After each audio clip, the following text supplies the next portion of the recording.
एक समय नशा की लत से परेशान एक व्यक्ति एक संत के पास गया और विनम्र स्वर में बोला, गुरुदेव, मैं इस नशा के व्यसन से बहुत ही दुखी हो गया हूँ। इसकी वजह से मेरा घर बर्बाद हो रहा है। मेरे बच्चे भूखे मर रहे हैं, किंतु मैं नशा के बगैर नहीं रह पाता। मेरे घर की शांति नष्ट हो गई है। कृपया आप मुझे कोई सरल उपाय बताएं, जिससे मैं अपने घर की शांति फिर से पा सकूं। गुरुदेव ने कहा, जब इस व्यसन से तुमको इतना नुकसान होता है तो तुम इसे छोड़ क्यों नहीं देते? व्यक्ति बोला, गुरुदेव, मैं नशा को छोड़ना चाहता हूं, पर यह ही मेरे खून में इस कदर समा गई है कि मुझे छोड़ने का नाम ही नहीं ले रही है। गुरुदेव ने हंसकर कहा, कल तुम फिर आना, मैं तुम्हें बता दूंगा कि नशा कैसे छोड़नी है। दूसरे दिन निश्चित समय पर वह व्यक्ति महात्मा के पास गया। उसे देख महात्मा झट से खड़े हुए और एक खंभे को कसकर पकड़ लिया।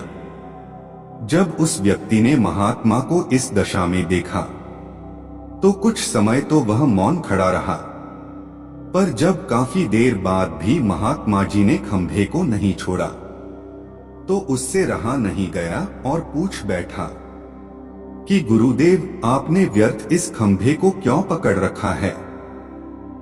गुरुदेव बोले, वंश मैंने इस खंभे को नहीं पकड़ा है। यह खंभा मेरे शरीर को पकड़े हुए है। मैं चाहता हूं कि यह मुझे छोड़ दे, किंतु यह तो मुझे छोड़ ही नहीं रहा है। उस व्यक्ति को अचंभा हुआ। वह बोला, गुरुदेव, मैं नशा भले करता हूं, मगर मूर्ख नहीं हूं। आपने ही जानबूझकर इस खंभे को कसकर पकड़ रखा है। यह तो निर्जीव है, यह आपको क्या पकड़ेगी? यदि आप दृढ़ संकल्प कर लें तो इसी वक्त इसको छोड़ सकते हैं।